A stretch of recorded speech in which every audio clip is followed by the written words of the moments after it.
Welcome back, it's me, Lou.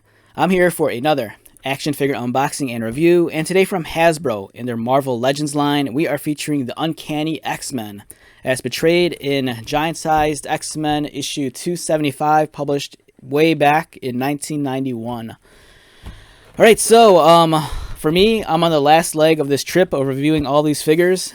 I'm not sure how I'm going to, upload the order of these, but for all the X-Men that were kind of portrayed on this gatefold cover from this wonderful issue, which if you haven't read, I highly suggest you go out and seek this out.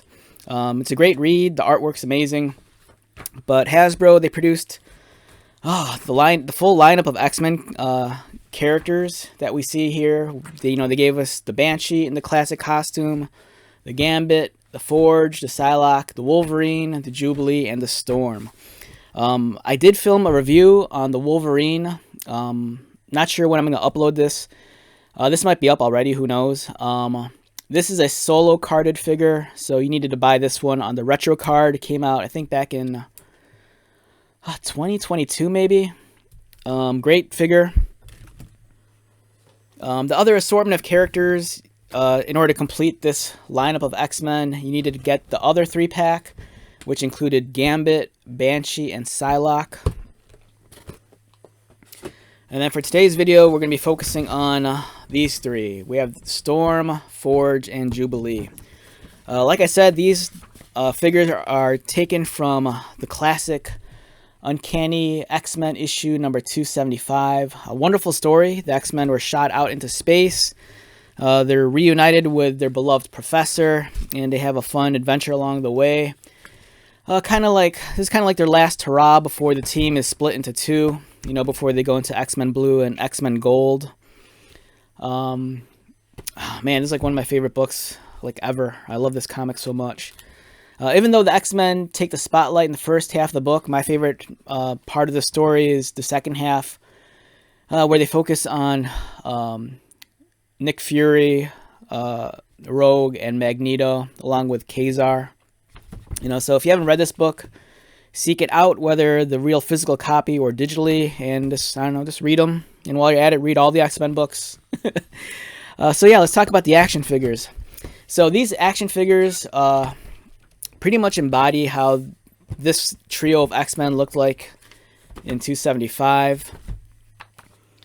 This, I believe, is the second time, or maybe, second time I think that Hasbro has given us a Forge in this style of costume, but I believe this is a completely retooled, redone version.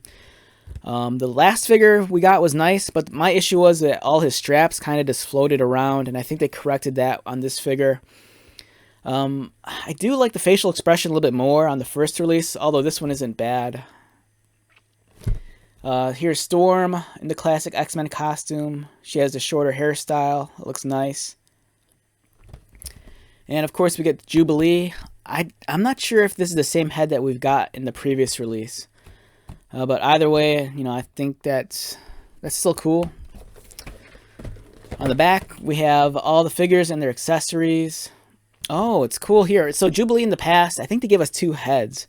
They gave us the one head with the bubble gum, and I couldn't remember if the glasses were removable or not. But on this one they are. She comes in with the plasma effect.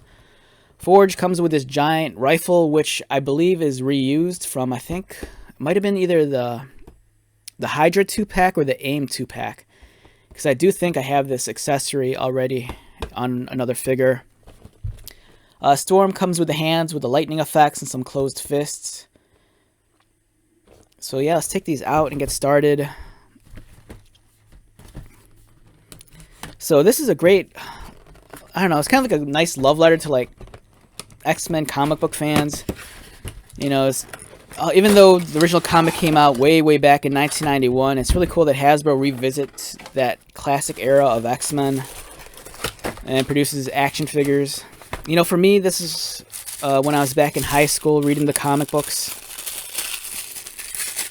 This was maybe a year or two before X-Men the Animated Series on Fox Kids. So in this bag we have Storm's extra accessories. Storm has the extra hands, the closed fists, And then the open palms with the lightning effects, which is nice.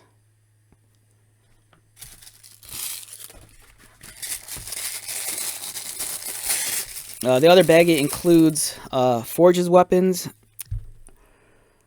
And it's like I said, I believe I have this weapon accessory from another figure. It might be from either the Hydra 2-pack or the AIM 2-pack, I think. And then Forge comes with a pair of fists.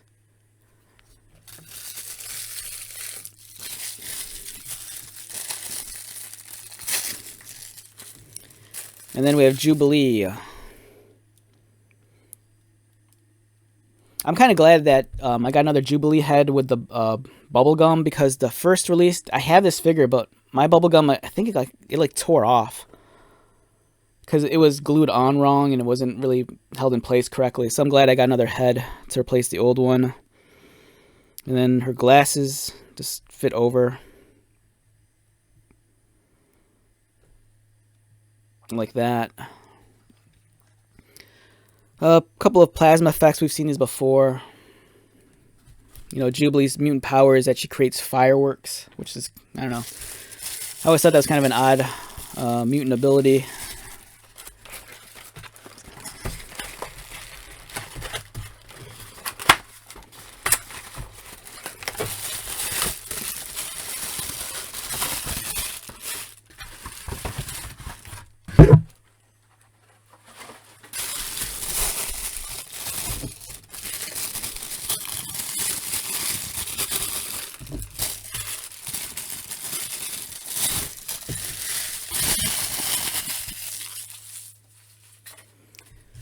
Alright, so a fantastic trio of figures.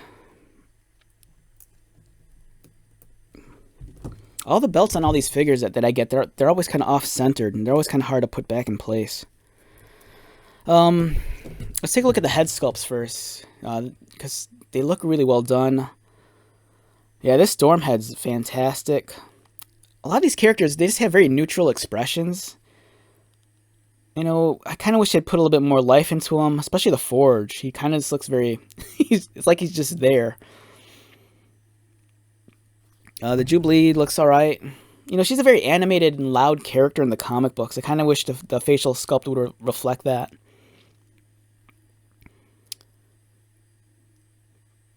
But it's cool. I dig it. Nicely sculpted. But yeah, the Storm one I think is really well done. Again, I kind of wish she had more life in her face. It's very kind of just like, eh. I do appreciate the lightning bolt earrings. That's a cool detail. These bodies feel very been there, done that. You know, if you have a large collection of Marvel Legends, you know, there's always going to be a lot of reuse of parts, which is understandable. But there's some stuff here that's really well done. I like how they redesigned the leg straps on the figures. You know, for like the previous figures, like Cyclops in the first release of Forge, the straps kind of floated around.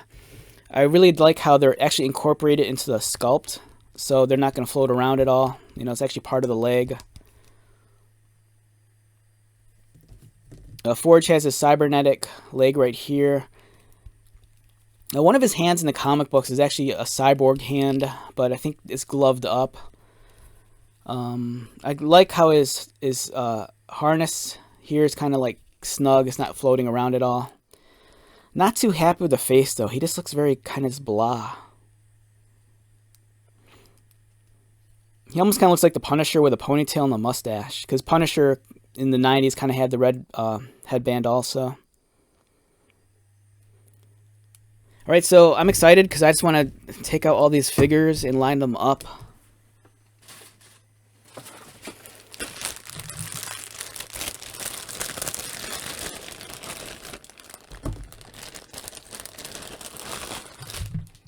Yeah, so for me, this is kind of like the big payoff. You know, you spend all this crazy money on buying all these action figures, and you can finally assemble the team. The one thing I pointed out in a previous video is that Storm initially is wearing her standard costume. It's only on the cover, I think, that she's wearing the uniform. But I think maybe later on she might be wearing the classic uniform. But yeah, this is cool. You know, if you're if you're a fan of the comic book, you know, right here it's kind of neat that you can finally assemble the entire team. It's a very brightly colored team as well. And just for the hell of it, here's Morph. I had this. He was sitting on my desk. You know, similar costume. Even though it's not accurate, you know, he's from the cartoon. But yeah, very happy with this. If you're a hardcore X-Men fan, and if you grew up in the 90s and you read the comic books, this will probably bring a tear to your eye. It's so neat. You know, I remember like back in the day when Toy Biz had the license and they gave us like everything, you know. And it's kind of cool that what Hasbro's at that point where they're just producing everything now. I kind of wish they had abandoned the Marvel Legends 6-inch form factor and produced something a little more along the lines of a McFarlane toy. But that means we'd have to start all over again, and I don't want to start all over again. I kind of feel like with the 6-inch Marvel Legends series of figures, I had to like... Because prior to the 6-inch figures, Marvel or Hasbro was doing the 3 3/4, 4-inch scale Marvel Infinite, Marvel Universe figures. You know, they were like in scale with like the 25th anniversary G.I. Joe figures. And back then they produced everything also. And then, you know, I got that. And then when they made the jump to the 6-inch figures, it was exciting because Toy Biz had the 6-inch figures forever. But then when Hasbro was going to do them, it's like, oh man, I got to start all over again. So, but yeah, this is great. You know, as someone that's been a long-time comic book reader and also just a fan of collecting X-Men figures, it's so cool to see where we are now. You know, back in the day, like the stuff we got like in the 90s and early 2000s, they were good for what they were at the time. But it's nice that in this day and age that, you know, Hasbro is revisiting, you know, some of these classic characters and giving us beautiful action figures of them. All right, so enough nostalgia. Let's wrap this one up. Once again, my name is Lou. If you're new to my channel, welcome. If you are a returning viewer or subscriber, thank you so much for your continued support. I greatly appreciate it. So until next video, be safe, take care of yourself, buy lots of toys, and most importantly, be happy. And I'll see you at the next one. All right, later.